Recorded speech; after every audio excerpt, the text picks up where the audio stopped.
Live तो अमुक नौना तौजरपने अखोई लोइसलगे खोलगे तो फजना जो हाई होद्रे असोंदा फोन दा खितंग बेरा आप तौरंबा सोंद मखादा लाकदोंनि मखादा अदुगी कनो द चंगबे यादे चपकनी चपकन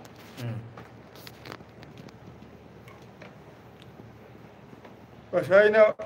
कमे लापदो खंगले लेफ्रगा कनो जे अमता उलक्त्रेन तौरगा अईद बेरा तो वो इले में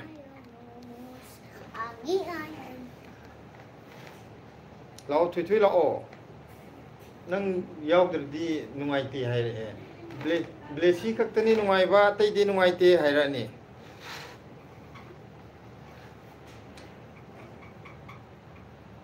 हेलो अखोई ngасai लाइव तो फजना होद्रे अदुदुगी अमुक मखा ताजरपने मोबाइल खरे बेरा लेरमदना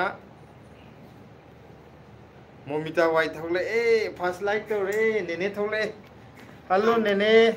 तु सिदा नेने मोमिता दो हेलो नेने हेकरे ये नेने ककाना खाने चोलो ने खर चथोरो ओ नंग अदु उरदि किसम गाक्ता अमता उररोय जोजो चुला ए कायदे जोजो करी थबक तौगे ब्लेसी फादर है ओके थबक से हाना जो हंजन हंजन हाय जो वारो बिनु मयाम अखैगी यूट्यूब फैमिली के यानगी बकी मतुंगिना 30 के हे जो होगा थबक की मतंग जी डिस्क्लोज तौजरागे अदुबुक तंग दिंगाई बिरो नेने मोमिता ना हाय रे ब्लेसी नुंसीबी हाय रे थैंक यू नानी अलग सिलादी कदाइनो है सिलाजे चाक थांगत पचा की थोगला नहीं होगी पचा थोड़ा में सीधी कर नेने करुणा जो थोगले ए नेना बाबू माला सिलाजे थोगले ए हेलो मोमिता जोई कमेंटो होरेन बोरा होदोरो कइनो जोजो जे कदाइ जे लगे अखोई दी हंदक संडे नुमिते यंदे मियोंदोइने कइनो दा आयने मार्केट की मेट्रो गेट नंबर 2 दा जोजो जे दिल्ली लेब्रा खंगदे अदुने हंगी जे करुणा नंग जो यंदेम लगे दी थोलक पे यानी माई काय से मम्मा मालो लेगे ये माई योन मन ठोकन वाला कोने फिर लाई दिले उठो करे लाई तो सलो यादे करी गे ए लाई उठ पे यादे उजजनो लाई दी मयाम गिनी कइनो ये मुकी बमावे नोइदा दे लई थापी जो जो दी खरा अखोई दी लौरगे ओ हिंजां आई दी याम पामजे ककादी क्या पामजेबो को अदो अइना नमदन पिजबदे इदी मा कइनो करुणा न माइ जो किते योन बियो ए नंग न सारे ने थोला योलो ला इजी इकाई दे रुदुगा अखोई दी योन बियो नो कनो लाइट और से होगा नो योन मिन्ना जे थोलो नाकन दा खुदांग दा चेरंग अमम दा यंदेम दा हापगा कोइ चचत लटो एनी आइदी चतोरा बने तल्ली चटकनो नंग इज्जत करो येंदानी नंग स्टैंडर्ड कर यार ने दुदिया नते मादी अखोई देगी ले येमगला कुजु इकाई आइना लोन येंगो कइनो ना मोमिता ना खामेंदो हेंजांग ओइना तौरगे हायरि खामेन जे खामेन चौद्रा खामेन चौ अमा पाले चावा बांग खामेन दा हा मो शाइ ने एखिबनि माना वीडियो नमका अदु कनो तौबदो मयांगी बर्दा चाबदो हाव लौरगा थोंबदो अदु बोराजो हावने सेने इंकोल कुबजदो कोइदे नोइसु पोइरा दुदि नोइसु हिंजांग अखोइ इंकोल उबदगी नोइसु पोइरा दाइने गाय वारी मोइ हिंजांग यम थारनि नंग दिक डायलॉग तो राशिदी कितंग कनो एम पुन्ना थमुदो करियो छोइछोइजिन पियारे ये तौरगा तौरैजिना बस माइ ड्रेजे इसे सिला नोइखले आई खरा नोइखलबा अदो आई जे कंगबजो यावे आई हादि आई फुरित अम लैदाने ngakse खरा फुल्लगना आई जे खरा नोइबो माले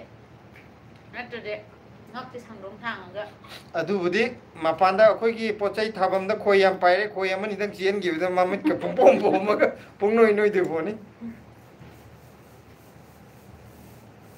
ꯑꯁ ꯀꯔꯤꯅꯣ ꯑꯃ ꯀꯔꯤ ꯗ꯭ꯔꯦꯁ ꯅꯪ ꯁꯦꯠꯂꯤꯗꯨꯕꯣ ꯊꯣꯏꯊꯣꯏ ꯅꯪꯒꯤꯗꯤ ꯆꯂꯣꯝ ꯆꯥꯗꯦꯗ Pick 올게. ꯄꯤꯛ ꯑꯗꯨ ꯄꯤꯛꯂꯣ ꯑꯁꯤ ꯑꯣꯛꯅꯤ ꯌꯦꯁꯦ ꯑꯣꯛ ꯃꯅꯥꯇꯣꯟ ꯁꯥꯔꯤꯕ ꯅꯦꯅꯦ ꯃꯣꯃꯤꯇꯥꯅ ꯀꯩꯅꯣꯝ ꯏꯔꯛꯑꯦ ꯑꯩꯒꯤꯗꯤ ꯏꯪꯈꯣꯜ ꯌꯥꯝ ꯄꯤꯛꯑꯦ ꯅꯣꯏꯒꯤꯗꯤ ꯃꯔꯥꯡ ꯀꯥꯏꯅ ꯆꯥꯎꯋꯦ ꯑꯦ ꯄꯤꯛꯑꯁꯨ ꯈꯔ ꯈꯛꯇ ꯊꯋꯥꯏ ꯌꯥꯎꯅ ꯊꯥꯔꯒ ꯆꯞ ꯃꯥꯟꯅꯩ ꯌꯥꯝ ꯆꯥꯎꯔꯒ ꯍꯦꯛꯇ ꯀꯩꯅꯣ ꯇꯧꯄꯣꯟꯇꯦ ꯄꯤꯛꯆꯔꯁꯨ ꯊꯥꯔꯤꯕ ꯄꯥꯝꯕꯤ ꯑꯅꯤ ꯑꯍꯨꯝꯗ ꯊꯥꯔꯒꯁꯨ ꯊꯋꯥꯏ ꯌꯥꯎꯅ ꯆꯦꯛꯁꯤꯟꯅ ꯁꯦꯟꯅꯖꯔꯗꯤ ꯑꯗꯨꯁꯨ ꯌꯥꯝ ꯅꯨꯡꯉꯥꯏꯕꯅꯤ ꯃꯥꯒꯤ ꯌꯥꯝ ꯆꯥꯕ ꯆꯥꯗꯕꯩ ꯅꯠꯇꯅ ꯄꯣꯠ ꯆꯩ ꯑꯃꯅꯤꯗ ꯑꯣꯏꯔꯁꯨ ꯊꯥꯕꯁꯦ ꯑꯋꯥꯕ ꯀꯥꯎꯕ ꯍꯥꯏꯇꯥꯔꯦ ꯄꯣꯊꯥꯐꯝ ꯑꯣꯏꯕꯗꯣ ꯑꯁ ꯀꯔꯤ ꯗꯥꯟꯁꯅꯣ ꯅꯪꯒꯤꯗꯨꯗꯤ ꯍꯧꯖꯤꯛꯀꯥꯟ ꯀꯩꯅꯣꯗ ꯌꯨꯇ꯭ꯌꯨꯕꯇ ꯃꯥꯁꯦ ꯗꯥꯟꯁ ꯇꯧꯕ ꯈꯔ ꯈꯔ ꯌꯦꯡꯉꯦꯕ ꯁꯨꯄꯔ ꯗꯥꯟꯁꯔꯒ ꯇꯧꯕꯗꯣ ꯑꯗꯨꯒꯤꯅꯦ ꯃꯥꯅ ꯇꯧꯔꯤ ꯗꯥꯟꯁꯁꯦ ꯎꯗ꯭ꯔꯦ ꯎꯗ꯭ꯔꯦ ꯑꯇꯩꯗꯤ ꯀꯩꯀꯩ ꯗꯥꯟꯁ ꯇꯧꯕ ꯑꯗꯨꯗꯤ ꯄꯛꯂꯛꯇ꯭ꯔꯦ ꯅꯪ ꯔꯥꯁꯤ ꯃꯆꯥ ꯑꯃ ꯀꯪꯈꯤꯗꯧꯔꯦ ꯑꯥ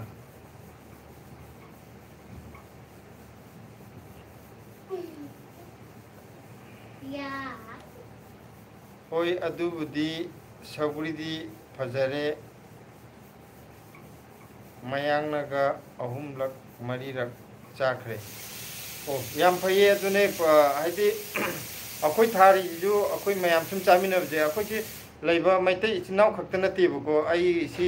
ꯂꯩꯃꯤꯟꯅꯕ ꯄꯔꯦꯡ ꯑꯩꯈꯣই ꯃꯌꯥꯡ ꯂꯩꯕꯁꯤꯡꯁꯦ ꯌꯦꯟꯗꯦꯝ ꯉꯥꯛꯇ ꯂꯣꯏꯅ ꯑꯩꯅ ꯃꯍꯥꯎ ꯇꯪꯍꯟꯕꯗ ꯃꯣꯏ ꯐꯖꯅ ꯄꯥꯝꯃꯦ ꯌꯦꯟꯗꯦꯝꯒ ꯌꯥꯝ ꯍꯥꯎꯅ ꯆꯥꯏ ꯁꯧꯒ꯭ꯔꯤꯗꯤ ꯁꯤꯟꯕꯅꯤꯅ ꯀꯌꯥ ꯆꯥꯕ ꯍꯩꯇꯦ ꯃꯣꯏ ꯑꯩꯈꯣꯏ ꯁꯤ ꯂꯩꯕꯁꯤꯡꯁꯦ ꯌꯦꯟꯗꯦꯝꯗꯤ ꯌꯥꯝ ꯄꯥꯝꯃꯦ 뭐 됐으니 ꯑꯥ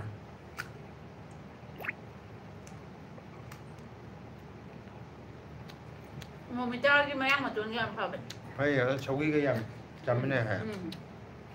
ꯁꯧꯒ꯭ꯔꯤꯗꯣ ꯍꯥꯏꯗꯤ ꯄꯣꯠ ꯌꯥꯝꯗ꯭ꯔꯁꯨꯀꯣ ꯑꯅꯤ ꯑꯍꯨꯝꯗ ꯊꯥꯔꯁꯨ ꯅꯨꯡꯉꯥꯏꯕꯅꯦꯕ ꯌꯦꯡꯕꯗꯣ ꯍꯦꯛ ꯍꯜꯂꯛꯄꯒ ꯑꯁ ꯉꯁꯤ ꯑꯗꯨ ꯀꯩꯗꯧꯔꯦ ꯀꯃꯥꯏꯅ ꯇꯧꯔꯦ ꯑꯗꯨꯝ ꯌꯦꯡꯅꯤꯡꯕ ꯐꯥꯎꯕꯗꯣ Maya mati tujarla.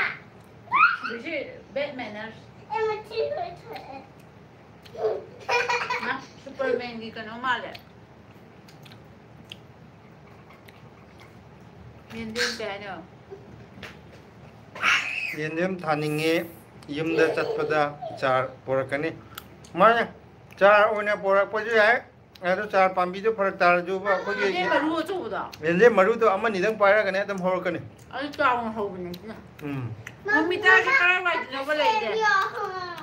Mama Yubi. Shelby. Mama ꯌꯨꯕꯤ Shelby. ꯆꯥꯏꯅꯦ ꯌꯨꯕꯤꯁꯦ ꯆꯥꯕ ꯀꯥꯎꯔꯦ ꯀꯩ ꯅꯨꯃꯤꯠꯇ ꯖꯤꯂꯥꯅ ꯂꯥꯏ ꯀꯠꯄꯒꯤ ꯌꯨꯕꯤ ꯂꯩꯕ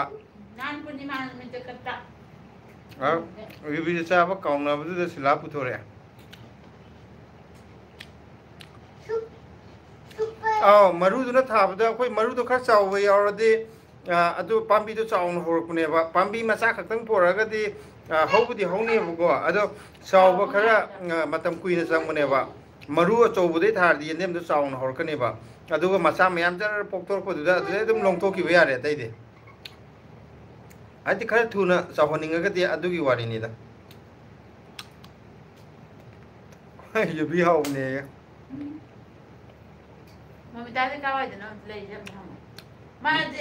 ꯍꯥꯏꯗꯤ ꯃꯥꯏ ꯒ꯭ꯔꯣꯞꯇꯅꯦ ꯑꯃꯗ ꯑꯃꯨꯛ ꯆꯠꯂꯦ ꯑꯃꯗ ꯑꯃꯨꯛ ꯆꯠꯂꯦ ꯑꯩ ꯒ꯭ꯌꯥꯟ ꯑꯃ ꯇꯥꯗꯦꯕ ꯃꯣꯃꯤꯇꯥꯅ ꯁꯤꯂꯥꯅ ꯃꯣꯃꯤꯇꯥꯅ ꯍꯧꯖꯤꯛ ꯂꯩꯁꯦ ꯀꯔꯤ ꯂꯝꯗꯅꯣ ꯃꯙ꯭ꯌ ꯄ꯭ꯔꯗꯦꯁꯇ ꯍꯥꯏꯗꯤ ꯃꯥꯗꯤ ꯑꯗꯨꯝ ꯆꯠꯂꯦ ꯍꯥꯏꯕ ꯂꯝ ꯃꯌꯥꯝ ꯆꯠꯄꯅꯤꯅ ꯃꯥꯁꯦ ꯍꯧꯖꯤꯛ ꯀꯔꯝꯕ ꯖꯒꯥꯗ ꯂꯩꯅꯣ ꯈꯪꯗ꯭ꯔꯦ ꯁꯤꯂꯥ ꯃꯣꯏ ꯃꯆꯤꯟ ꯃꯅꯥꯎꯗꯤ ꯌꯥꯝ ꯆꯠꯂꯦ ꯍꯥꯏꯕ ꯎꯝ ꯐ꯭ꯂꯥꯏꯠꯇ ꯑꯃꯨꯛ ꯆꯠꯀꯅꯤ ꯄ꯭ꯂꯦꯟꯗ ꯑꯃꯨꯛ ꯆꯠꯀꯅꯤ ꯕꯁꯇ ꯑꯃꯨꯛ ꯆꯠꯀꯅꯤ ꯑꯩꯁꯦ ꯀꯔꯥꯏꯗꯅꯣ ꯒ꯭ꯌꯥꯟ ꯑꯃ ꯇꯥꯗ꯭ꯔꯦ ꯃꯥꯅꯦ ꯅꯨꯡꯗꯤ ꯅꯨꯡꯉꯥꯏꯕꯅꯦ ꯆꯠꯄꯒꯤ ꯀꯩꯅꯣ ꯑꯩꯈꯣꯏꯅ ꯆꯠꯅꯤꯡꯉꯒ ꯆꯠꯄ ꯐꯪꯗ ꯂꯩꯔꯦ ꯃꯣꯃꯤꯇꯥꯅ ꯂꯣꯏ ꯆꯠꯊꯣꯛꯈ꯭ꯔꯦ ꯍꯥꯎꯈꯤꯒꯦ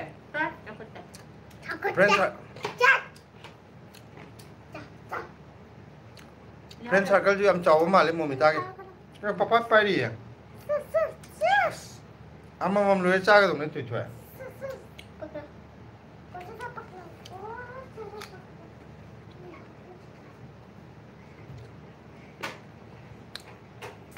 चंद्रबला लोंजम हाय हाय ꯃꯣꯃꯤꯇꯥꯒꯤ ꯃꯊꯛꯇ ꯑꯃ ꯂꯥꯛꯑꯦ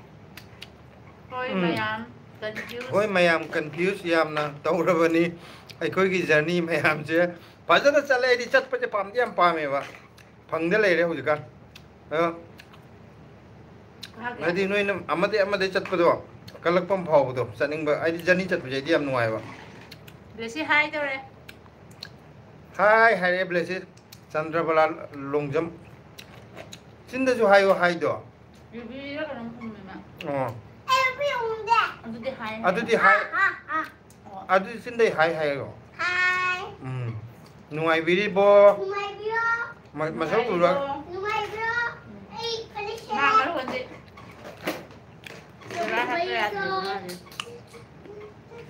ꯃꯣꯃꯤꯇꯥ ꯆꯥꯛ ꯊꯣꯡꯉꯕꯣ ꯆꯥꯛ ꯆꯥꯔꯕ꯭ꯔꯣ ꯑꯣꯏꯅ ꯍꯪꯉꯒꯦ ꯑꯩꯈꯣꯏꯗꯤ ꯍꯧꯖꯤꯛꯋꯥꯏꯗ ꯆꯥꯛ ꯀꯥꯝꯊꯣꯛꯎꯔꯦ ꯌꯥꯏꯔꯦ ꯊꯝꯃꯝꯃꯦ ꯉꯥꯏꯍꯥꯛ ꯁꯧꯒ꯭ꯔꯤ ꯑꯃ ꯊꯣꯡꯉꯅꯤ ꯌꯦꯔꯨꯝ ꯑꯃ ꯍꯧꯔꯒꯦ ꯑꯩꯈꯣꯏꯔꯣ ꯅꯪ ꯀꯥꯎꯉꯧꯅꯤ ꯍꯥꯏꯕ ꯊꯦꯡꯉꯅꯤ ꯍꯥꯏꯕ ꯑꯗꯨꯗꯨꯒꯤꯅꯦ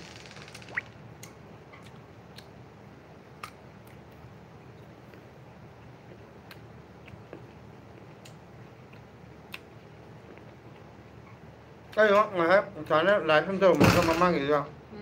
ꯇꯨꯃꯤꯟꯅ ꯂꯩꯈꯤꯕ ꯑꯩꯅ ꯀꯩꯗꯧꯔꯖꯥꯠꯅꯣ ꯌꯦꯡꯉꯣ ꯂꯥꯁꯇ ꯅꯦꯠꯇꯨꯁꯨ ꯆꯠꯇ꯭ꯔꯕꯖꯥꯠꯅꯦ ꯑꯗꯨꯒ ꯄꯨꯔꯥ ꯃꯨꯠꯈꯤꯕ ꯑꯩꯅ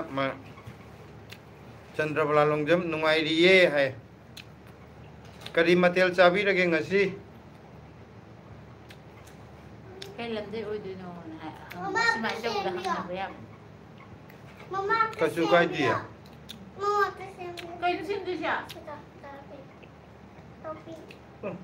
ꯕꯦꯁꯤꯗꯤ ꯑꯉꯥꯎ ꯑꯐꯩ ꯍꯦꯛꯇ ꯇꯧꯔꯛꯑꯦ ꯇꯟꯕ ꯌꯥꯎꯔꯦ ब्लेसीदी हयेंग जाओगा मादी डिजाइनर ओहेलनी ड्रेस से डिजाइन तो खोप याम है मयाम सेनदब मौंदे सेला थोलेबा मोमिता की चा कन्न थोंगली नोई की लाइफ थाब उबसीदा फट पाइसल इने थैंक यू मोमिता अदगी चंद्रबलाना लैवा इरोबा है चंद्रबला के सिलादी अदुई इंजांग लैवा की तो पन मदल लयाद्रे ꯀꯣꯏ ꯁꯤꯗꯗꯤ ꯇꯥꯡꯕꯅꯤꯅ ꯑꯩꯈꯣꯏ ꯆꯥꯗꯦ ꯑꯃꯨꯛꯈꯛ ꯁꯤꯗꯩꯗ ꯏꯅꯥꯎꯄꯤ ꯑꯃ ꯂꯩ ꯑꯗꯨꯅ ꯄꯤꯔꯛꯇꯅ ꯆꯥꯈ꯭ꯔꯦ ꯑꯩꯈꯣꯏꯗꯤ ꯑꯇꯥꯡꯕ ꯄꯣꯠ ꯂꯩꯔ ꯆꯥꯗꯦ ꯑꯃꯨꯛꯈꯛ ꯂꯐꯨꯗꯤ ꯂꯨꯄꯥ ꯀꯌꯥꯅꯣ 50ꯔꯥ ꯂꯨꯄꯥ 30 ꯄꯤꯕ ꯂꯐꯨ ꯑꯃ ꯂꯩꯌꯦ ꯆꯔꯥ ꯑꯃꯨꯛꯈꯛ ꯆꯥꯏ ꯑꯗꯨꯗꯩ ꯑꯃꯨꯛ ꯍꯟꯅ ꯂꯩꯔꯔꯣꯏꯅ ꯈꯜꯂꯦ ꯆꯥꯗ꯭ꯔꯁꯨ ꯑꯗꯨꯝ ꯍꯤꯡ ꯌꯥꯏ मोमिता की चंद्रबला की इंजांग से तीन जोड़े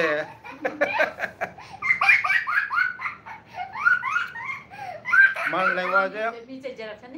इरोल जो हावे कांगौ चार जो हावे राम ꯀꯥꯡꯁꯨ ꯍꯥꯎꯋꯦ ꯀꯥꯡꯁꯨ होय इरोन बा कांगौ जो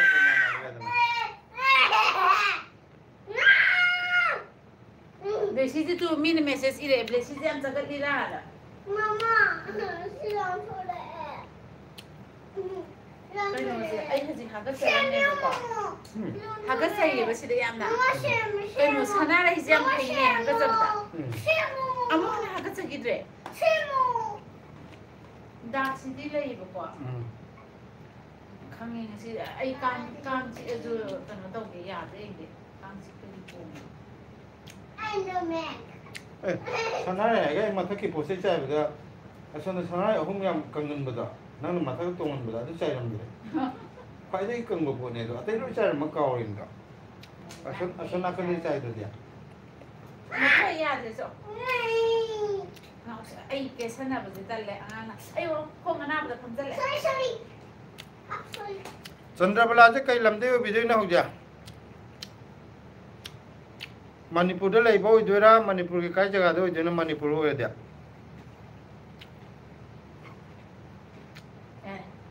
गो यादे mama. चेचो ना ngawसने ओइ भिडियो जों थाइजो समायना ले पेन तौरगा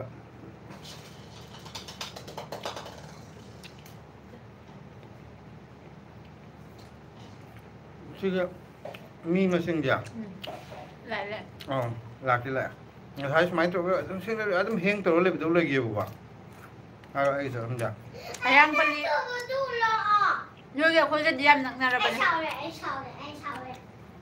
ꯅꯪꯁꯦ ꯊꯥꯡꯖꯝ ꯂꯩꯀꯥꯏꯗꯒꯤꯅꯦ ꯍꯥꯏꯕ ꯀꯩꯅꯣꯝ ꯍꯥꯏꯗꯥꯏꯅꯦ ꯃꯣꯃꯤꯇꯥ ꯊꯥꯡꯖꯝ ꯂꯩꯀꯥꯏꯗꯒꯤ ꯑꯩꯈꯣꯏꯅꯅꯦ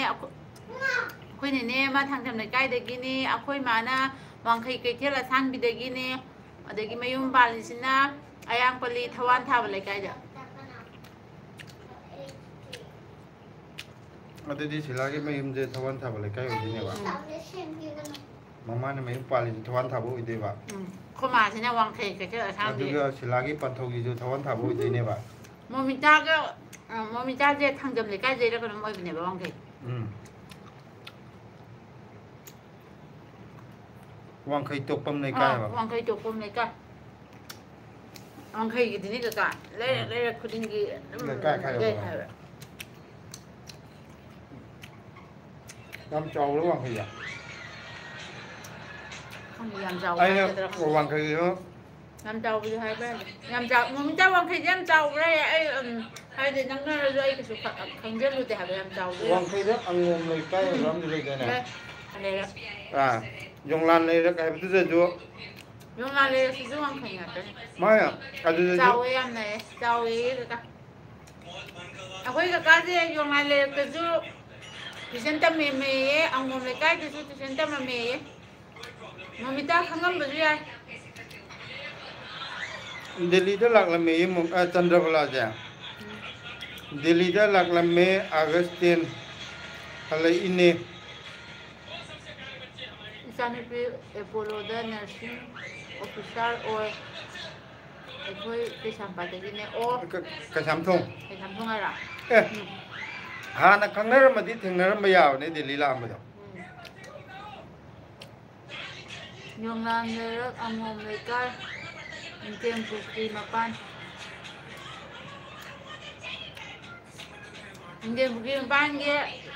ꯏꯃꯣꯏꯅꯨꯗꯗꯤ ꯑꯩꯈꯣꯏ ꯑꯗꯨꯝ ꯅꯨꯡꯗꯥꯡꯗꯅꯦ ꯑꯩꯈꯣꯏ ꯃꯌꯥꯝ ꯋꯥꯛꯀꯤꯡ ꯏꯃꯣꯏꯅꯨꯒꯤ ꯈꯨꯅꯨꯡꯉꯥꯏꯗꯣ ꯏꯃꯣꯏꯅꯨ ꯌꯦꯡ ꯀꯩꯅꯣ ꯆꯠꯄꯒꯤ ꯂꯥꯛꯑꯦ ꯇꯥꯃꯣ ꯉꯥꯉꯣꯝ ꯃꯅꯤꯄꯨꯔ ꯇꯥꯃꯣꯗꯣ ꯀꯔꯤ ꯃꯊꯦꯜ ꯍꯥꯏꯔꯦ ꯇꯥꯃꯣ ꯉꯁꯤꯗꯤ ꯁꯧꯒ꯭ꯔꯤ ꯑꯣꯏꯅ ꯇꯧꯔꯦ ꯊꯣꯡꯉꯒꯦ ꯑꯗꯨꯒ ꯌꯦꯔꯨꯝ ꯑꯃ ꯍꯧꯔꯒꯦ ꯃꯣꯔꯣꯛ ꯑꯃ ꯃꯦꯠꯂꯒꯦ ꯇꯥꯃꯣꯗꯤ ꯀꯔꯤ ꯃꯊꯦꯜ ꯆꯥꯕꯤꯔꯒꯦ ꯇꯥꯃꯣ ꯂꯩꯗꯧ ꯃꯥ ꯐꯣꯟ ꯇꯧꯔꯗꯧꯅꯦ ꯃꯣꯏ ꯃꯦꯝꯗ ꯃꯈꯣꯟ ꯂꯩꯗꯧꯑꯣ ꯀꯩꯝ ꯍꯥꯏꯅꯣ ꯑꯩ ꯃꯦꯝꯗ ꯐꯣꯟ ꯇꯧꯔꯗꯧꯅꯦ ꯔꯥꯈꯤ ꯃꯦꯝꯗ ꯐꯣꯟ ꯇꯧꯔꯗꯧꯅꯦ ꯕ꯭ꯂꯦꯁꯤ ꯂꯝ ꯌꯥꯝ ꯍꯦꯜꯂꯦꯅ ꯍꯣꯔꯦꯟ ꯉꯥꯏꯍꯥꯛ ꯂꯩꯔ ꯇꯧꯔꯒꯦꯀꯣ ꯏꯟꯊꯦꯝ ꯄꯨꯈ꯭ꯔꯤ ꯃꯄꯥꯟꯗꯅ ꯑꯩꯈꯣꯏ ꯏꯆꯟ ꯍꯣꯡꯉꯤꯕ ꯅꯥꯎꯔꯦꯝ ꯕꯤꯗ꯭ꯌꯥꯂꯩ ꯃꯆꯅꯨ ꯃꯨꯛꯕꯥꯡ ꯀꯣꯝꯄꯤꯇꯤꯁꯟ ꯇꯧꯔꯛꯑꯣ ꯏꯆꯦꯒ ꯇꯥꯃꯣꯒ ꯅꯨꯡꯉꯥꯏꯅꯤ ꯈꯜꯂꯦ ꯇꯧꯔꯛꯀꯦ ꯃꯨꯛꯕꯥꯡꯁꯦ ꯇꯧꯔꯛꯀꯦ ꯃꯇꯥꯡ ꯆꯥꯕ ꯑꯝꯗ ꯆꯨꯝꯅ ꯆꯥꯛ ꯆꯥꯃꯤꯟꯅꯕꯒꯤ ꯚꯤꯗꯤꯑꯣꯗꯤ ꯍꯌꯦꯡ ꯑꯌꯨꯛ ꯑꯃ ꯌꯦꯡꯕꯤꯔꯣ ꯆꯥꯛ ꯆꯥꯕꯒꯤ ꯚꯤꯗꯤꯑꯣ ꯑꯃ ꯊꯥꯒꯠꯆꯔꯛꯀꯦ ꯃꯣꯃꯤꯇꯥꯅ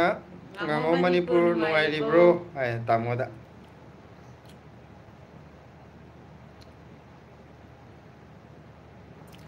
ꯁꯥꯏꯕꯗꯨ ꯇꯤꯟ ꯌꯣꯠꯂꯦ ꯑꯁ ꯉꯥꯀꯤꯖꯧ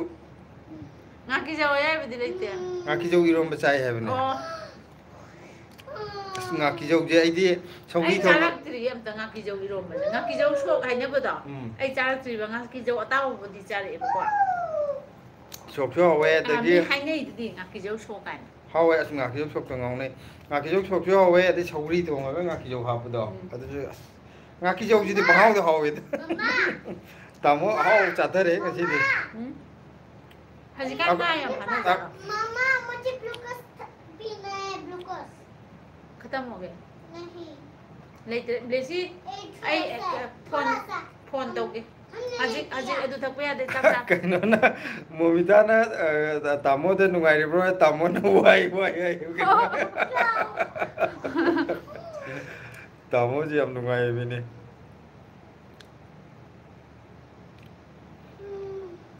ꯉꯥꯉꯣꯝꯒꯤ ꯃꯊꯦꯜꯁꯨ ꯌꯥꯝꯅ ꯍꯥꯎꯕꯅꯦ ꯑꯁ ꯑꯔꯣꯏꯕꯤꯅꯤ ꯀꯩꯅꯣ ꯇꯥꯃꯣꯒꯤꯁꯤꯁꯨ ꯑꯩꯈꯣꯏꯗꯤ ꯉꯥꯀꯤꯖꯧ ꯍꯥꯏꯔꯗꯤ ꯂꯣꯏꯔꯦ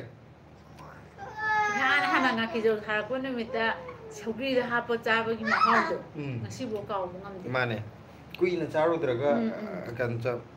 ꯃꯥꯒꯤ ꯇꯣꯉꯥꯟꯕ ꯑꯇꯣꯞꯄ ꯉꯥ ꯑꯌꯥꯏꯕꯒ ꯃꯍꯥꯎ ꯀꯩꯅꯣ ꯃꯥꯟꯗꯦꯅ ꯍꯥꯏꯌꯦ ꯑꯉꯧꯕꯗꯤ ꯄꯋꯥꯗ ꯂꯨꯄꯥ 1000 ꯄꯤ ꯄꯋꯥꯗ 1000 ꯍꯥꯏꯗꯤ ꯄꯋꯥꯗ ꯀꯌꯥꯝ ꯆꯟꯗꯣꯏꯅꯣ ꯀꯪꯉꯕꯅꯤꯅ ꯄꯤꯔꯕꯅꯤꯅ ꯈꯔꯗꯤ ꯆꯜꯂꯝꯒꯅꯤꯕꯀꯣ ꯑꯩꯗꯤ ꯆꯥꯕ ꯇꯜꯂꯦ ꯑꯗꯨꯃꯥꯏꯅ ꯇꯧꯔꯗꯤ ꯑꯗꯣ ꯆꯥꯅꯤꯡꯉꯗꯤ ꯃꯁꯥ ꯇꯥꯕꯅꯦ ꯑꯗꯣ ꯑꯩꯈꯣꯏꯅ ꯉꯁꯤꯐꯥꯎꯗꯤ ꯉꯥꯀꯤꯖꯧꯁꯦ ꯂꯩꯔ ꯆꯥꯗꯦꯕ ꯌꯨꯝꯗ ꯑꯗꯨꯝ ꯑꯩꯈꯣꯏ ꯐꯥꯖꯔꯒ ꯆꯥꯕꯅꯦꯅ ꯑꯧ ꯃꯣꯃꯤꯇꯥ ꯋꯥꯏ ꯑꯠꯆꯥ ꯋꯥꯏꯗꯤ ꯑꯇꯩ ꯅꯠꯇꯤꯌꯦ ꯃꯣꯃꯤꯇꯥ ꯋꯥꯏꯗ ꯊꯝꯆꯠ ꯄꯤꯕ ꯅꯨꯡꯉꯥꯏꯔꯤꯌꯦꯅ ꯀꯩꯅꯣꯅꯦ MP ꯗꯔꯅ ꯍꯪꯉꯤꯕ ꯇꯥꯃꯣꯅ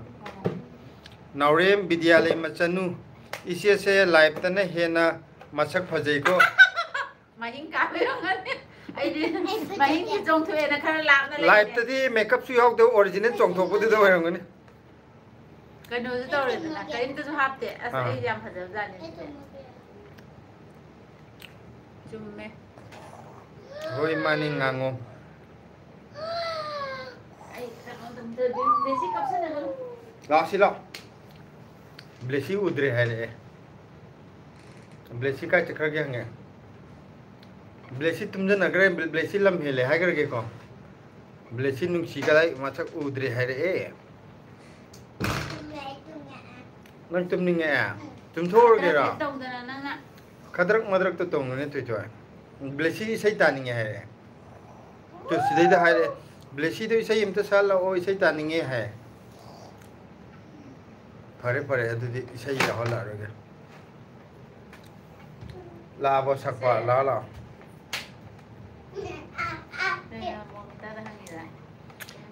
ꯀꯩꯅꯣꯗꯩꯅ ꯃꯩꯙ꯭ꯌ ꯄ꯭ꯔꯗꯦꯁꯇꯒꯤ ꯗꯦꯜꯂꯤꯐꯥꯎꯇ ꯄꯨꯡ 14ꯃꯨꯛꯇꯅꯦꯕ ꯆꯪꯕꯗꯣ ꯏꯁꯩ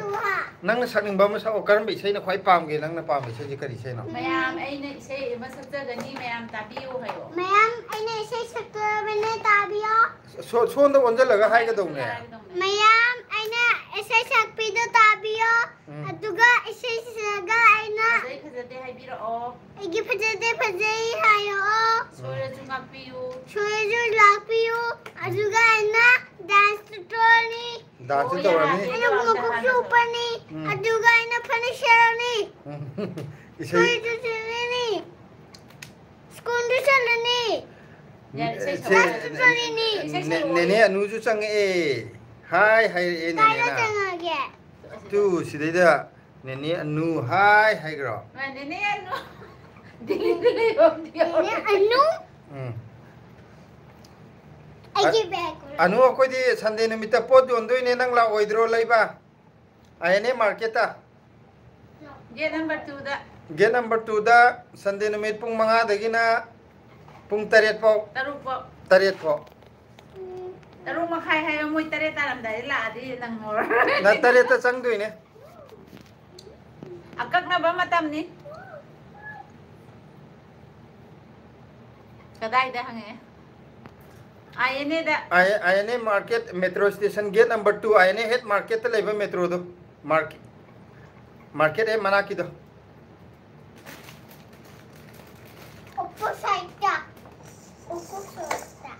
हाँ ऑपोजिट साइड ता हवाईजार ने उमरोक ने तोनिंग कोक ने येंजे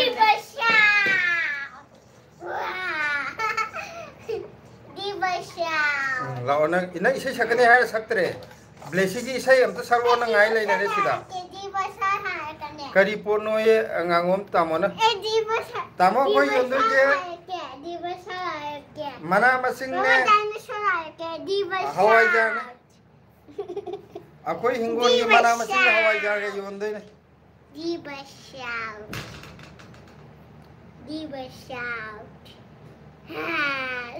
अनु ने याम लेनिंगी लेबा लाओ हंदक की संडे तांग 13 जे डाके नंग लाओ नंग नती नेने द लाओ हाइबने नेने कइनो नेने अनु नेने तुसी मनिंग अरकोन दे याइस ए उजे पी ए अदुनने अदु माजु पी ई फोटो दु पी ए उजे तुसी द चाबलुरा नंग करी इसे सकते नो तो जी इसे सकने है मगे इसे सकलक्तरे है रे दिवसा के बाबा करिया दिवसा दिवसा दी कैसे नो दिवसा इसे नहीं हाय ने बने दिवसा अदु हाय ना नती इसे नंग साइ साइ दम तसबा दिवसा कमे से ना चाथो चाथो सिला मोमिता ना चाक चाथो की गे ये चाथो चाक थेंगने चाक चाक अरुणा दादा आई चैनल सु चाक चाक हायो ओ अखोई अनुना मागी चैनल जो खर सब्सक्राइब तौबियो हाबियो मैम दा सी ngasi लाइव यंगबिरिबा मैम जे अखोई कैनो की अनु फैमिली फन ना कैनो अमा लैबने ब्लॉग हांग बने चैनल अमा लैबने को अदो मैम अदुजु यंगबियो अदुगा सब्सक्राइब सु तौबियो मैम की सपोर्ट याउतनदी अखोई कैनो तौबो यादमनिना को ग्रोथ तो लैरोइदौनिना अदुना मैमना नुंसीबिरगा अनु फैमिली फन हाइबा अखोई वीडियो कैनो जे वीडियो चैनल जे ब्लॉग से ब्लॉग हाइरोय यूट्यूब चैनल जे मैम सब्सक्राइब तौबिरमो अदो अनु अखोई कैनो दजु वीडियो नंबर दजु हाइरगे ngasi लाइव सिदे येंगबा मैमना जु खरा तौबिननाबा दिवसा मैया बेगी दिवसा रुला ये वो बाबा दिवसा थैंक यू दादा अनुना थोइबा के अनु से करी लमदगी नो अनु से कई लमदगी नो कोई अनु से सिलचर दगी ने हौजिकना दिल्ली दे लैबा अतै अकुपदी अनुना हाइजरानी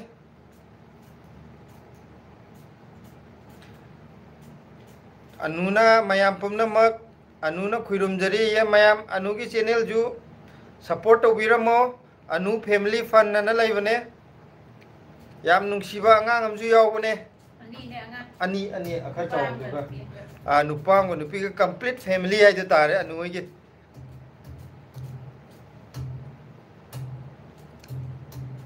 थोइथे ना इसे शक्तन खतरक तरो तोखरे मैम की वीडियो येंबसिना आइगी थबकने अनु फैमिली ना दादा आई याम लाकनिंगे आयने दा लाकनिंगे है तो लाकना बहायरगा लाकनिंगे समाय जे कमाई देनो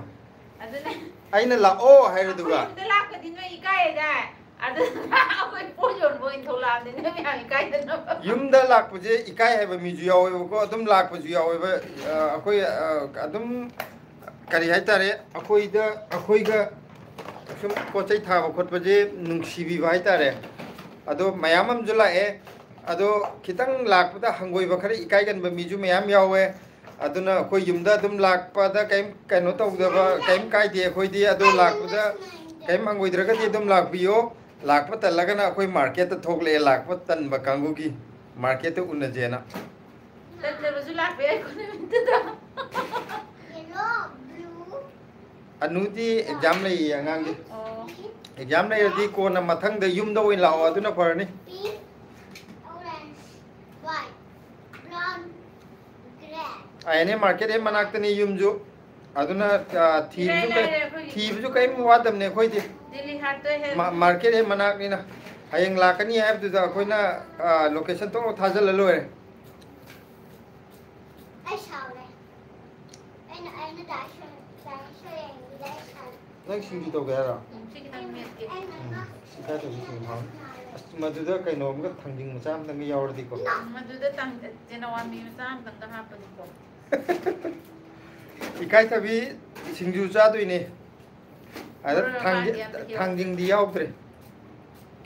इकाय तबी सिंजु ददि थांजिंगा पाबदे याम तोंगान बा मावमा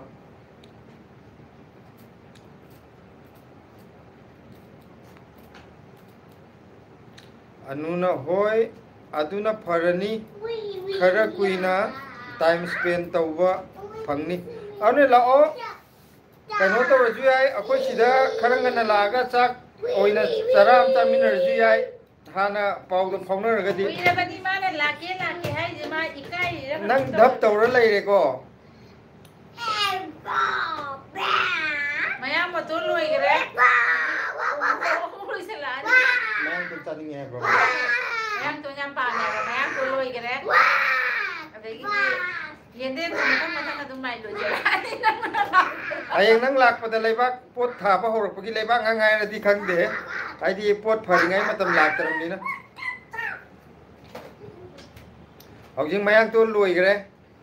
येंदेम खरा फरी येंदेम मतमदा लावरदी फरे से येंदेम जो लोइगी तारदी अखोई अतै कोबी का थाबगी कन्ना थागतप मतांग दो ओइरदी कैमते उपाय लेते वारी सानरगा जा गिलास म थंगमिनरा हनबे पिबम द तारनी कोई लापदी चा ओइन जाजिदा नंदा लाओ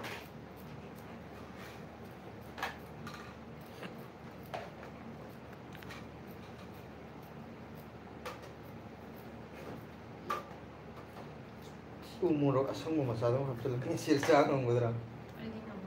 masira ma pala sa manam di wani da morok sap di cha ba di ngam ni puk te hekta pan ba je Blessia friend we je haire nang dada oi dok ma le dada ga chan chan ga na friend oi je haire nang friend yarabo ya ye hayo ya ye adu ta di sonda di nang adon kasin da leira hairam ni na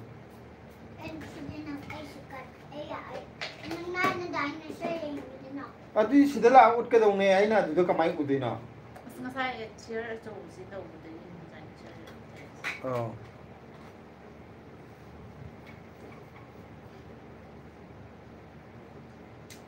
koi dorka da su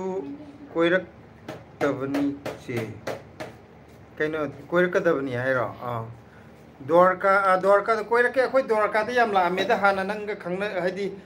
pau do phongna da bagi haidi hana khang da bagi ko de dum pina ba adu ana hajik ti nak sanna re da na phone number dorka da jo koi khangna chana ba mayam lai mathang dorka rom lak pada dum changak pa yare adagi dorka natra ju dorka manak ta lei bajing do akhoi hojik te akhoi mi nga ngai re delhi da khar le di boat lep sirang khala ne ya ne na wa nga mu yang adi akhoi mi yam khangna ba lei ai de talle nang boat le doi de ai man ko tok jari boat khom jat ba dang de kai tan ba boat khom jat ba de kaino ahing ama ni leithok se akhoi da mangi ba ahing ama ni leithok se akhoi da dadagi phagi tani hai kaino ahing ama suwa matamda aina ngang buji sum ngang adi nakong wai chilena chatlo hai buju yadagum tau pharak tani da wani da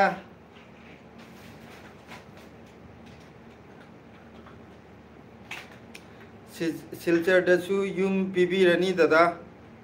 dadana pamjaba jagada adumadi yai silchar da sa si ai aidi kasar koi silchar hojai aina yamna nungsiba aidi kaino jaga ne adagi koi kaino ga leiba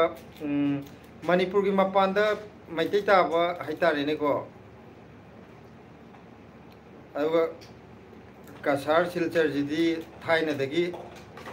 pi ngai de haitare aina sum maming dang tarak pada yamna ngaujaba jaga oirakpudo moi gi mayum ju ga akhoi yum gi type da thonau de han dok da kano labu ku ra kano dok ba yam no haidi mana handa mayum ju ba gi do handa yum tho bro ma mayum tho ba khara handa adi ma khara ma mang gi chatse akhoi ga haire chatse yam pamjaba lamne aidi adu chatpada de akhoi di hajik sa se hara ju dum ya ne dai rom da sa se hara de hanadi khangna ba leiram de bu khangna ba leitabni na sayeng chatlaga nungai gadra ne mafam du da yauraga khangna ba kanam leitabni na kadai chatni kaim khangde na hojikti khangna chana ba mayam leire akhoi gi youtube channel masaji gi through da gi haitare ne ko adu duna yam nungai rani chatlaju adu lam leibe matang du adu mati yam nungai ni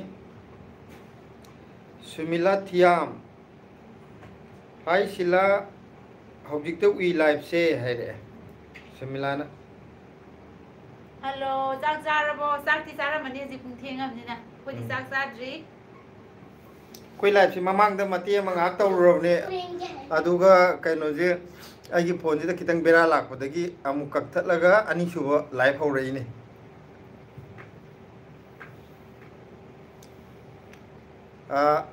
Delhi the pot ओनगे ने advertise तो वे life थारकपनि ngasi का पैसा पाइद्रे ma'am युमलोंगी खंगना जानबा लेरदि ma'am सुरा हाइबियो दिल्ली दे हाइदि युमलोम the लेरगा सोना खंदगा लेबा गांगु लेदना अदुदसु खरा हाइबियो बा मैम की खंगना जानबा ले सिला जे लइका की प्रधान की वोट खोमन बे याम कन्नी अबियाम फनी मा आई सुगा गा मोय वोट खोमे त ना उजिगा उंदे वोट खोम समाने केनो वोट से लोइन खोमना ब्रो आई दि खंगना जानबा गी सुम हाइबने आई लेकाय खदिंगी खोम सारे है ए सुमिलाना चाक अदो ब्लेसी उलो ओ ब्लेसी नंग उलो ये ला आई नुसीद्रजु मिना नुसी हायरपने माना कइनोम साबदा आइगोंदि येंगवाय येंगौदबे साव लेरि ब्लेसी जेंगोंदा नंग ला ओ ये अमते येंगे मसम ते येंगे नंग सम ककपदो अमते येंगे ये लाओ सिदा अदु उरु ये थोले थोले फजना अमते येंगलमु आई सम ककपदो हाना सांगबगा तेनबगा करमना फई हायो करमा फई अदु फजना लेगदोने अदु खयुंदरजे नेने गौरव नेने ब्लेसी की मसम जे ब्लेसी का मसम जे किसी से के ना मारे अते किसना ना ओ जिसे किसना माले अद सांबगा तेनबगा कनाय फजगे हंगमोगा उनजा खरे ब्लेसी जी हौजिक आइंगे साउनरी ने मागी कइनोमा साबदो आइंगोंदे येंगवाय रे येंगौदबगी सावर लेगरे याम पक्सई तेनबना फजई थुइथोय नंग सम तेनबदुना फजरे ये फजे अदु येंगु लाओ हाय लाओ सिदा आंटी अनुनजु याम फजई हरे जो ब्लेसी याम फजई हरे जो अनुगी मचा नुपीदुजुने ब्लेसी होगी सबान जुमाइन तवेबा तबा तबा रगा मसा पाबदो हां इनोय इनोय दो ओइदबा ओइदे लम हेनबदी ब्लेसी जे होगे मचा नुपी की लाइरी खुपा दो याम ना लेबा लाइसु लोय सिगार लाइ पारिबा ओको सुमिला जे करी एंजांग चाबीरगी ngasi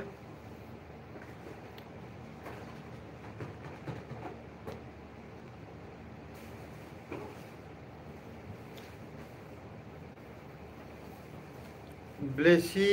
सही कया फारगे ब्लेसी जी सही मंगा फारक दोरे अंदर की अक्टूबर द सही मंगा सुदोइने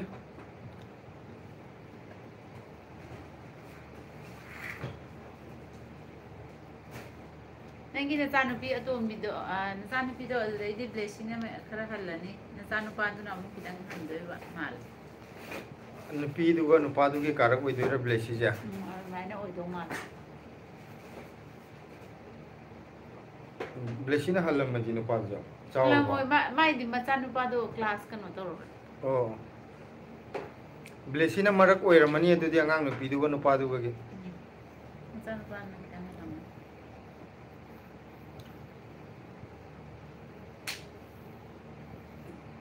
मसी जो पुंग क्या तागरे तो मचानुपीदो सही अहुम ओ सही अहुम फादोरे ये अदि थुथुने सही अनिम येंगदा खांगेबा ब्लेसीना सुमिलाना हारे nga tawraga thonge yendemga chawaiga ironbaga chare noidi khara ngalam khini akoi di khara ngalle ado hojik sumela gi injang mathenje tabada ai am chani ai di nga thongba ja am chani aure na koi injang autraju noi gi palakhi ba nga me am injang me am gi mathel je ninjang cha tab ne koi gi no nupa na sahi nipan haba oh adudi blessina mayai tare moy ani gi chap chana nupi ga gi nupa ani du gi karak to wai de ba sahi um ga thama ado ngasi akoi na cha injang sum hangna bagi kano tor po ja haw bang ta chan dro anu gi di ke injang hai age anu gi de hang bo hang dri kawe anu kari injang sa ra ke sumela gi jo hawe adagi tamu ngangong gi jo hawe adagi ngasai ama kano to lai wa gi am ju yaw gre adagi adui mamangda momita gi hai pura momita gi khamen khamen do aduna ta ba ma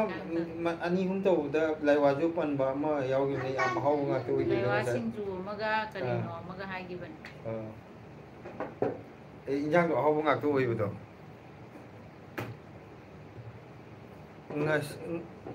ngasing rau hay rồi mai juba ngasing câu bên này rau gì mày câu về mai hai đây nè ngasing rau này gì nga rau duro ngasing câu vậy chứ ai khăng đi đi mà video yên được bên này anh nó khởi yên bảo được cái khăng bên ngasing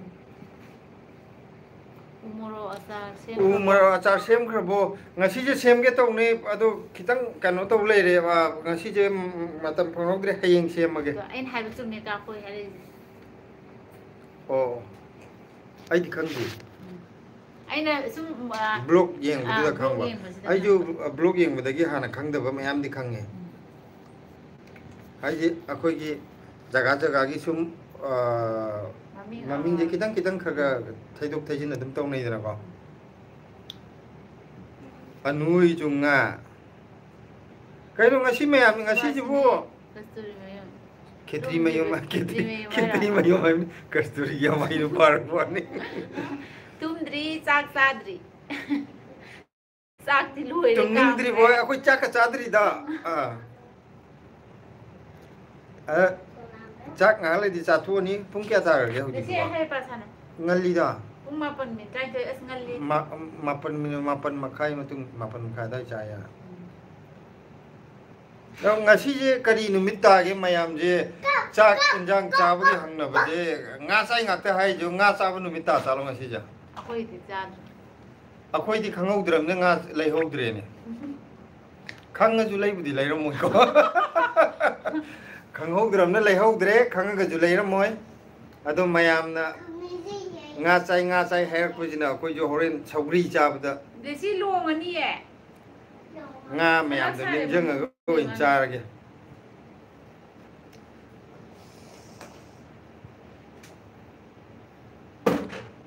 Subhasini je kano da gira yum da gira kano tawre je comment pibir iya tum ni ba tum na dri ba ja akhoi sauri ama thonge adage yerum di haudri charam dai da haurage aduga singju ma kitang amgam kangau ngau ge tawram bane ado je thiengani pharak tari ngasi ngasai mathak tagi sauri ure adage kolam ni kharaga akoi hetale basket ani thabada kolam ni basket ama lenthale amadi lendri ado kanguk tok jira na khanar bane ado ngasi sum live to bujida mayam wari charab je nuai badagi kano tok dre kanguk dudi kona char ju ya na live si nong phat live akoi mayam asuk nuai na wari sanari jibu kari ma gi kanguk ni henja pote kanguk di kona char ju ya chadra ju ya en tok to ngasi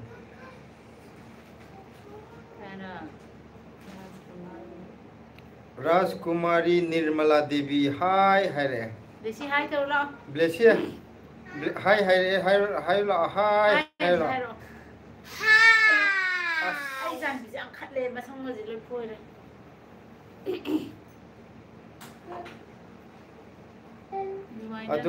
Adumaina live amumu tawro o yam nungai. Adune akoi ngasi charai henbra ju khangdri mai. Puksi sum thangale wari sanar keno jo puk thangkala jo injang ama leidai ne akoi gi nokphode gi keno gi hotel ma pala laga manam tab ta puk thale jo akoi mayam gi injang aho go mayam jita ta puk ke pit thale aho sa ko sap mana ne keno gi usop gi sareng thong da ne ge aina am jan anuna dada Cece good night oirage chak pijaruge oh pijar thengani angang gai tu thengani mathang da muk kano da live ta muk thengraje good night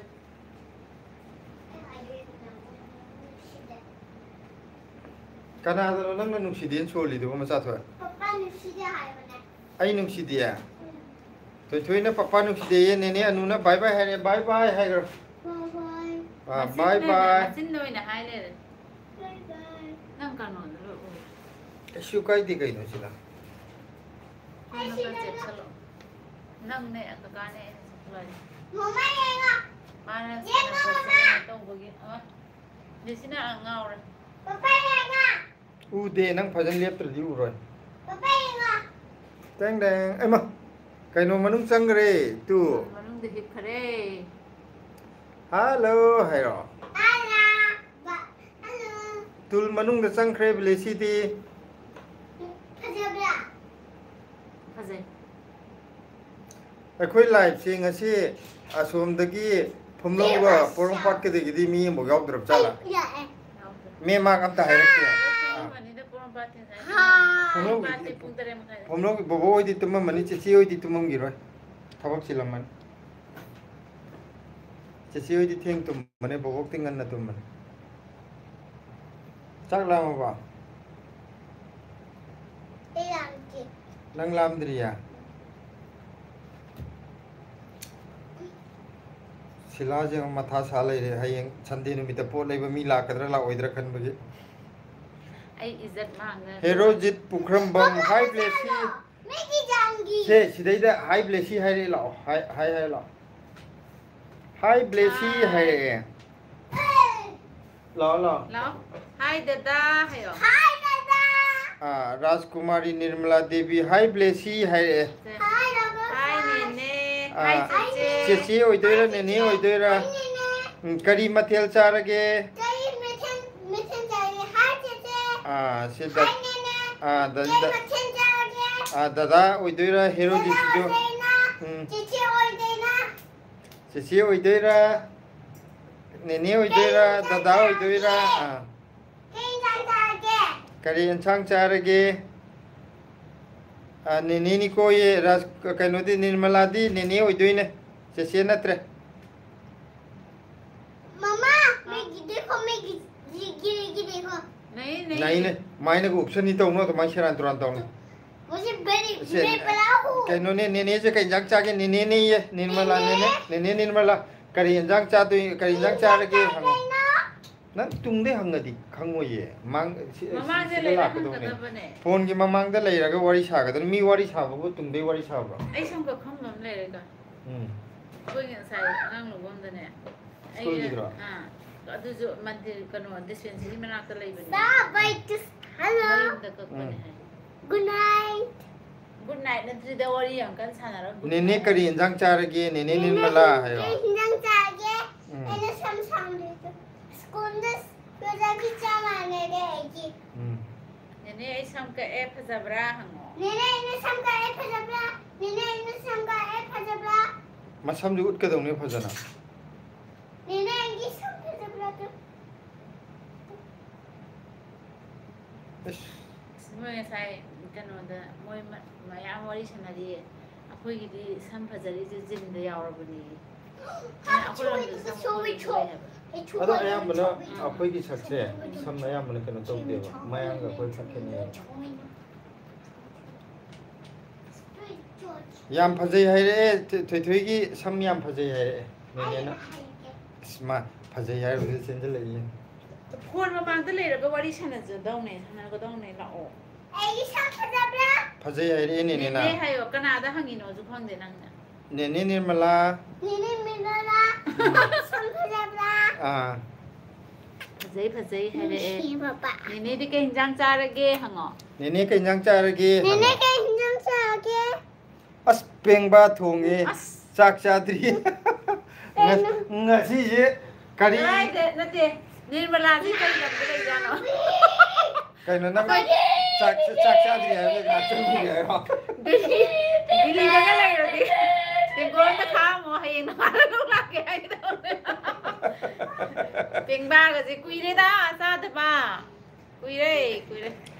Lai tu ho ra ba. Hoi, ping ba gi tu ho re le. Sa re ga ji kui re sa de. सेकनानो Pengba jam pam ja. सेकनानो mama Ping ba ji hau i ge. सेकनानो Pam ja bra hai ni dai. सेकनानो हाँ मैं सेकनानो सीजो Hau. सीनो कनानो Lalambung dane hai. Oh, मैं सेकनानो ya. Adu ti silang ak tak le ga thara ge te bora pa ga. सेकनानो Hal hai bra. Hal. Na ba di khang oi se. सीनो कनानो Iron Man, सीनो कनानो Batman. तो सीनो कनानो Chap ma ne. Ya re so. Captain America. Se sam la. Samadi khange. Timing chabda nongma chaminasi. दवाई Tami na se. ꯀꯩꯅꯣꯗꯨꯅꯤ ꯄꯦꯡꯕꯥꯗꯨꯅꯤ ꯀꯣꯏ ꯆꯥꯗꯣꯏꯁꯦ ꯀꯩꯅꯣꯗꯣ ꯁꯤꯂꯥꯒꯤꯗꯤ ꯃꯀꯣꯛꯀꯤ ꯁꯔꯨꯛꯇꯣ ꯈꯔ ꯊꯝꯕꯤꯔꯝꯃꯨ ꯃꯀꯣꯛ ꯆꯥꯕꯁꯨ ꯃꯃꯩ ꯍꯥꯎꯋꯤ ꯑꯃꯒ ꯀꯩꯅꯣ ꯃꯃꯩꯁꯨ ꯍꯥꯎꯋꯤ ꯀꯩꯅꯣ ꯈ꯭ꯋꯥꯏꯗꯒꯤ ꯍꯥꯎꯕ ꯃꯀꯣꯛꯀ ꯃꯃꯩꯒ ꯃꯊꯪ ꯉꯥ ꯊꯣꯡꯕꯗ ꯅꯪ ꯃꯀꯣꯛꯀ ꯃꯃꯩ ꯆꯥꯒꯦ ꯍꯥꯏꯅꯤꯅꯦ ꯑꯥ ꯃꯍꯥꯎ ꯂꯩꯕꯅꯦ ꯆꯨꯝꯃꯦ ꯑꯗꯨꯕꯨꯗꯤ ꯄꯤꯖ ꯇꯥꯔꯦ ꯍꯩꯇꯕꯅꯤꯅ ꯃꯇꯣꯡ ꯆꯥꯕꯩ ꯋꯥꯅꯤ ꯑꯩꯈꯣꯏꯒꯤꯗꯤ ꯑꯍꯩꯕꯅꯤꯅ ꯃꯥ ꯑꯩꯅ ꯃꯀꯣꯛꯀ ꯃꯃꯩꯒꯗꯪ ꯄꯤꯖꯅꯤ ꯑꯩꯈꯣꯏꯒꯤꯗꯤ ꯁꯧꯒ꯭ꯔꯤ ꯑꯃ ꯊꯣꯡꯉꯒꯦ ꯁꯤꯡꯖꯨ ꯈꯤꯇꯪ ꯑꯃ ꯁꯨꯔꯒꯦ ꯌꯦꯔꯨꯝ ꯑꯃ ꯍꯧꯔꯒꯦ ꯑꯁꯪꯕꯤꯗ ꯀꯥꯡꯍꯧ ꯉꯧꯒꯦ ꯇꯧꯔꯝꯕꯅꯦ ꯉꯧꯔꯔꯣꯏ ꯉꯁꯤꯗꯤ ꯃꯌꯥꯝ ꯋꯥꯔꯤ ꯁꯥꯟꯅꯕꯁꯦ ꯌꯥꯝ ꯅꯨꯡꯉꯥꯏ ꯑꯗꯨꯅ ꯋꯥꯔꯤ ꯑꯗꯨꯝ ꯁꯥ ꯂꯩꯔꯦ ꯆꯥꯛꯀ ꯆꯥꯗ꯭ꯔꯁꯨ ꯌꯥꯔꯦ ꯍꯣꯔꯦꯟ ꯏꯁꯤꯡ ꯒꯤꯂꯥꯁ ꯑꯃꯃꯝ ꯊꯛꯑ ꯇꯨꯝꯈ꯭ꯔ ꯂꯣꯏꯔꯦꯗ ꯆꯥꯛ ꯊꯣꯡ ꯂꯣꯏꯔꯁꯤꯗꯤ ꯂꯂꯥꯝꯕꯨꯡ ꯅꯪ ꯂꯂꯥꯝꯕꯨꯡ ꯏꯃꯣ ꯍꯥꯏꯕ꯭ꯔꯣ ꯏꯁꯩ ꯁꯛꯄꯗꯨꯔꯣ ꯍꯣꯏ ꯏꯃꯣꯅ ꯂꯂꯥꯝꯕꯨꯡꯗꯁꯨ ꯑꯩꯈꯣꯏ ꯈꯪꯅꯕꯗꯤ ꯂꯩ ꯑꯩ ꯏꯃꯥꯟꯅꯕꯁꯨ ꯂꯩꯌꯦ ꯂꯂꯥꯝꯕꯨꯡꯗ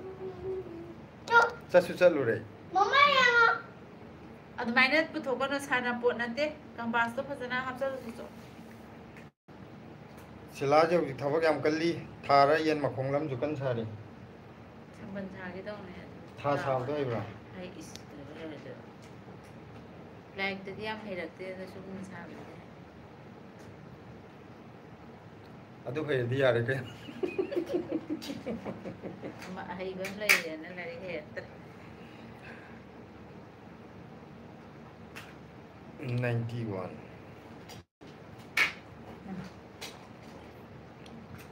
ꯁꯨꯃꯤꯂꯥꯊꯤꯌꯥ ꯌꯨꯝ ꯊꯣꯛꯄꯒꯤ ꯄ꯭ꯂꯥꯟ ꯂꯩꯕ꯭ꯔꯣ ꯍꯥꯏꯔꯛꯑꯦ ꯑꯩꯈꯣꯏ ꯀꯥ ꯈꯨꯝꯍꯜꯂꯒꯦ ꯁꯤꯗꯤ ꯌꯨꯝ ꯊꯣꯛꯄꯁꯦ ꯑꯩꯅ ꯌꯨꯝ ꯊꯣꯛꯎꯁꯦ ꯍꯥꯏꯕꯅꯤ ꯁꯤꯂꯥ ꯌꯨꯝ ꯊꯣꯛꯄ ꯇꯜꯂꯤ ꯌꯨꯝ ꯆꯨꯝꯃꯕ꯭ꯔꯣ ꯊꯣꯛꯑꯒ ꯅꯤꯉꯣꯜ ꯆꯥꯛꯀꯧꯕꯗꯣ ꯆꯠꯅꯤꯡꯕꯅꯦ ꯑꯗꯨ ꯎꯄꯥꯏ ꯂꯩꯇ꯭ꯔꯦ ꯑꯗꯨꯒꯤ ꯀꯩꯅꯣ ꯇꯧꯕ ꯆꯥꯛꯀꯧꯕꯗ ꯌꯨꯝ ꯊꯣꯛꯄ ꯀꯩꯅꯣ ꯉꯝꯅꯅꯕ ꯄꯩꯁꯥ ꯈꯤꯇ ꯇꯥꯟꯒꯦꯅ ꯍꯟꯗꯛ ꯄꯣꯠ ꯆꯩ ꯈꯤꯇ ꯌꯣꯟꯒꯦ ꯇꯧꯔꯤ ꯐ꯭ꯂꯥꯏꯠꯀꯤ ꯄꯩꯁꯥ ꯀꯣꯟꯅꯅꯕ ꯌꯣꯟꯒꯦ ꯐ꯭ꯂꯥꯏꯠ ꯇꯤꯀꯦꯠ ꯀꯛꯅꯕ ꯄꯩꯁꯥ ꯈꯤꯇ ꯇꯨꯡꯁꯤꯟꯒꯦꯅ ꯏꯟꯖꯥꯡ ꯅꯥꯄꯤ ꯈꯤꯇ ꯌꯣꯟꯒꯦ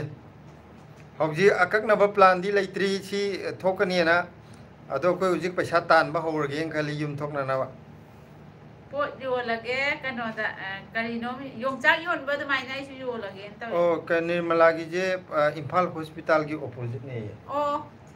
ꯏꯝꯐꯥꯜ ꯍꯣꯁꯄꯤꯇꯥꯜ ꯈꯪꯗꯕ꯭ꯔꯥ ꯑꯩꯗꯤ ꯈꯪꯉꯦ ꯏꯝꯐꯥꯜ ꯔꯤꯝꯁ ꯔꯣꯗꯠꯇ ꯑꯃ ꯀꯩꯅꯣꯗꯁꯨ ꯏꯝꯐꯥꯜ ꯍꯣꯁꯄꯤꯇꯥꯜꯁꯦ ꯀꯩꯅꯣꯗꯁꯨ ꯂꯩꯇꯕ꯭ꯔꯣ ꯑꯃ ꯃꯦꯟ ꯔꯣꯗ ꯁꯣꯔꯣꯛ ꯃꯌꯥ ꯑꯗꯨꯋꯥꯏꯒꯤꯗ ꯃꯦꯟ ꯔꯣꯗꯅꯦ ꯔꯤꯝꯁ ꯔꯣꯗꯀꯤ ꯍꯦꯛ ꯁꯣꯔꯣꯛ ꯃꯇꯥꯏꯗꯅꯦ ꯏꯝꯐꯥꯜ ꯍꯣꯁꯄꯤꯇꯥꯜ ꯂꯩꯁꯦ ꯑꯗꯨ ꯂꯂꯥꯝꯕꯨꯡ ꯀꯃꯥꯏꯅ ꯑꯣꯏꯗꯣꯏꯅꯣ ꯑꯗꯥꯏꯗ ꯀꯧꯔꯝꯒꯅꯤ ꯆꯤꯡꯉꯝꯒꯅꯤꯌꯦ ꯌꯧꯗꯧꯗꯤ ꯋꯥꯠꯂꯤꯗꯅ ꯔꯤꯝꯁ ꯔꯣꯗ ꯍꯥꯏꯕꯩ ꯋꯥꯅꯦ ꯑꯗꯥꯏꯗ ꯀꯩꯅꯣꯗꯤ ꯇꯧꯗꯦꯗꯅ ꯊꯣꯏꯊꯣꯏ ꯅꯪ ꯇꯥꯅꯤꯀꯣ ꯁꯦꯔꯥꯟꯒ ꯇꯨꯔꯥꯟꯒ ꯇꯧꯔꯨꯁꯤ ꯌꯦꯡꯉꯨ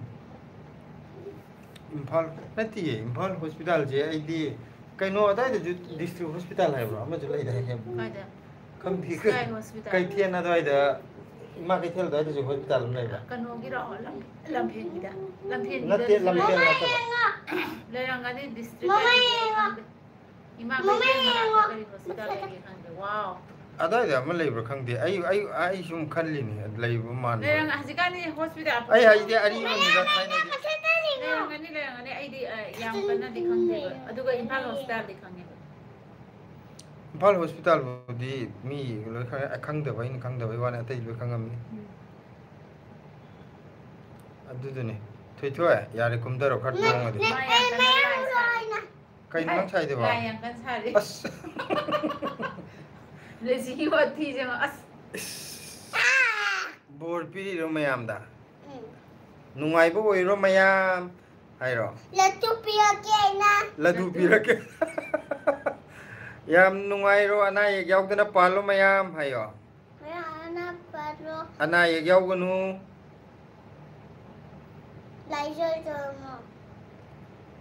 ꯖꯣꯏ ꯖꯣꯏ ꯕ꯭ꯂꯦꯁꯤ ꯍꯥꯏꯔꯛꯑꯦ ꯁꯨꯃꯤꯂꯥꯅ ꯇꯧꯔꯤ ꯃꯣꯏ ꯁꯤꯗ ꯇꯧꯔꯛꯑꯁꯤꯗꯤ ꯖꯣꯏ ꯖꯣꯏ ꯍꯥꯏꯔꯛꯑꯁꯤꯗꯤ ꯈꯨꯠꯅ ꯑꯩ ꯇꯧꯔꯛꯑꯣꯌꯦ ꯑꯩꯅ ꯌꯥꯔꯦ ꯌꯥꯔꯦ ꯌꯥꯔꯦ ꯏꯁꯩ ꯑꯝꯇ ꯁꯛꯇꯣꯔꯛꯑꯣꯁꯦ ꯑꯗꯨꯃꯥꯏꯅ ꯇꯣꯡꯉꯤꯉꯩꯗꯨꯗ ꯀꯔꯤ ꯏꯁꯩ ꯅꯪ ꯉꯁꯥꯏ ꯁꯛꯄꯗꯣ ꯅꯠꯇꯦ ꯑꯗꯨ ꯅꯠꯇꯕ ꯑꯃ ꯁꯛꯂꯛꯑꯣ स्कूल की छत के स्कूल की नता सगलो नहीं छत के कनो करिए कोई बात नहीं गाना गाएंगे कौन सा गाना मणिपुरी में बोलो जनगण नता सगलो जनगण मन अधिनायक जय हे भारत भाग विधाता पंजाब सिंध गुजरात बारिक उत्तर बंगा मैं सही में से टॉप ने यमुना गंगा उच्चल जल की तरंगा तब सुवरा में जाके यारे तब सुवरा नंग फरक हाय दी यार रे मैं तो तूंगा गाये तब जय गाथा जय जय मंगल भारत जय है भारत भाग विधाता जय हे जय हे जय हे जय जय जय जय हे कनो बे करिए बंग साजे पारी इमुम दोम तो सगलो होता ना पारी मुंग सम्मु पांगन निर्मला के पारी मुंग सम्मु सैथवेगी सही ताब जिदे ना पनम दम थांबी रही हो रे दिल्ली ट्रैवलर हेलो आपको सीन कनो ले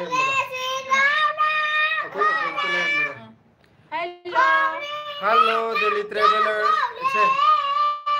लाइक देन थैंक यू ने से इसे शो है रुदी तो सादा रे ने पारी इमो सम्मु पांगन बसा पारी मुंग सम्मु पांगन बसा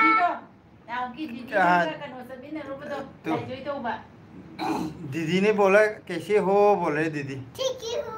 ठीक हूँ नेने निर्मला की मैसेज से हम तब पागे तो उन्हें थे लांग मंदना पागे आते दीदी कौन है इम्फाल हॉस्पिटल की साइटुना उरिपोक चिंगे आइगिना थांगमैबन केंद्र ओय फरे चेत से लोइसिलगे गुड नाइट ब्लेसी बाय गुड नाइट युमददी थैंक यू मनी मैम गुड नाइट जब चाहे चलो घर मत दियो आई माया ब्लेसी कैसे हो बोल रहे ठीक हूँ फोन पे देखे बोलो ठीक हूँ ठीक हूँ ठीक आप कैसे हो बोलो दीदी आप कैसे हो दीदी आप कैसे हो देखो मेरी कॉफी मैंने फाड़ दिया बोलो मम्मा ने फाड़ दिया मामा ने फाड़ा या ब्लेसी ने फाड़ा होगा नहीं मम्मा ने है भजन ले से हम भी अच्छे हैं बोल रहे देखो दीदी ने बोल रहा है हम भी अच्छे हैं नया घर कैसा है देखने में तो बहुत बढ़िया लग रही है अच्छा ही होगा देखो मैंने कैसे करा नया बिल्डिंग है तो अच्छा ही होगा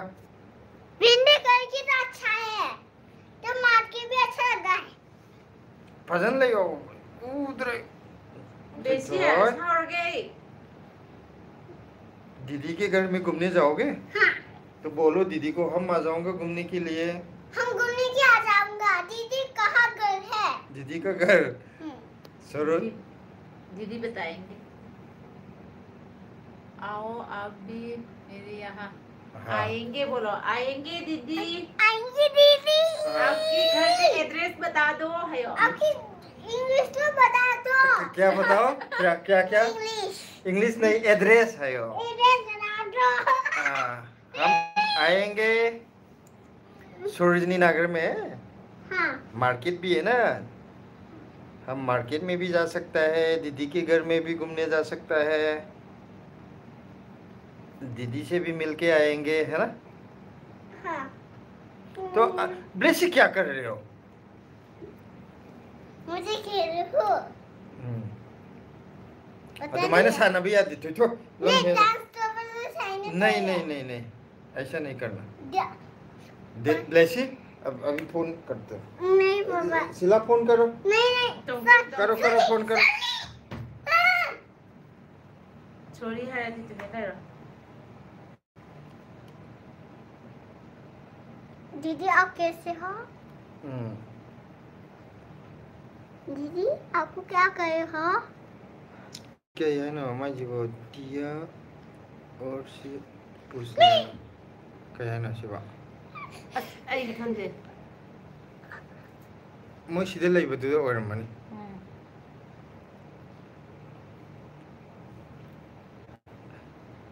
ngasi mayam kano tore akhoi ju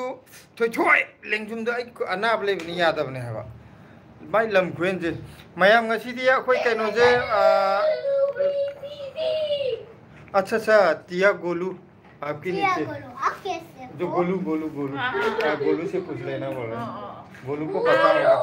पूछेंगे ठीक है एक दिन पूछ के हम आ जाएंगे मिलने के लिए है ना ब्लेसी जब सरोजिनी आएंगे तो आपके घर पे भी आएंगे हाँ सुनो जीनी आएगी तो तबाह घर में सोनोजिनी नहीं सरोजिनी हाँ सरोजिनी नगर अदो मयाम ngasi live yam nungai ko ado akhoi ju kano tawrage अच्छा अच्छा ओके हम भी आएंगे आप भी कभी कभी लाइव कर आप लाइव कर लिया करो हाजिरा लाइव कर दीजिए हम भी बात करेंगे लाइव पे हाँ लाइव कर दीजिए हम भी बात करेंगे स्पेशल आओ आएंगे जरूर हम भी अदो मयाम लाइव यंगबीबा मयाम लाइव से यामनदि नुंगाइरिको अदो अखोइजु कनो तौनबा ngak tau gi jiro ntraga chak charajira midi mayam di nang ngak le mo ai jang thong jang abu la ke jang di loi le brong lang so lo oh ya ya abu la ke thoi thoi lao ibani live tok thiji lao mi ju ai jang na thoi me sana bo me am je nang as thoi thoi na chakhari ba me jeng si de ai thambane ai mi me am de loi ulalage lao si de lao ai gai to ge ulake larik tau bi ade larik copy maina ai si dai da lao laki laki blesi udre hai re mai ko blesi lam hen bi udre lam yam ne hen bra hange hende atu ti si dai da hende hayo hende blesi lam hende blesi lam hende mama papa ga bi hende mama papa na hai bi inle bro inde bra in the but mama nai na pui mama na pui ya nang na ju mama na pu bra mama nai na ai gi kale lan thui mama na nang color lang thui ba ta bra blesi hai ba mama na mai color lang thui ye mama je ta dre ta ju na mama ta thong mayam yam nungai re koi live changbi rak bagi sungchoi choi dana keno da aine market ta thengna je blesi na po jon ba yaw godra ha yawgani yaw ni ya kai kai po jon doi na ro aine market ta kai kai po jon doi no akoi po chai yon bado kai kai yon doi no ke doi na kari kari yon doi no si hang etu kari kari yon doi no koi po che yendem umurok tuningkok hawai jar ai train to re ai ula ke train nang drawing to ira wah mayam blesi drawing kan ni ye i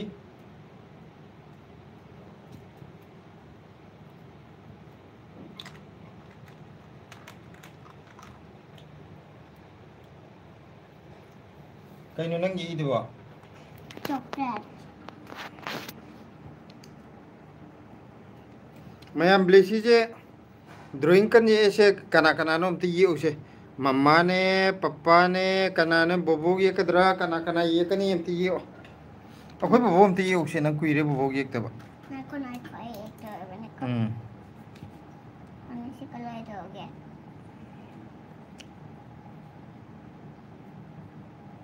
Mayam blesi objek lai kay no nang ji ye di ba chocolate ye ba नहीं क्या ये बोतल बनाए बोतल बोतल ma'am की देने की है अच्छा मेम द पीने ना बोतल ये इबा मेम ने बोतल पीरो है ब्रा करी बोतल नो नंगे तो ये तो बोतल है पता नहीं है पता है देखो मैम की बोतल अब ये मैम की गिफ्ट बनाती हूँ गिफ्ट से कनो जे लाइव से लो चला जी थेंगे मथंग द मु मयाम का मुवारी साना ना बोला असोन दम तो उनजल ओ मयाम द बाय बाय हाय रे जो पापा थबक तो दिन थबक ले नहीं ले मत सना रो आई नुमाई है सना हनबी लाइश्रम हाय हाय ला सिदा दगी तो मोयरंग थेम ब्लेसी चाक चारबो हाय चाक चाद्री आइना कलर तौरी ममाना चाक थोंगी अदगी सना हनबी द जो हाय रो हाय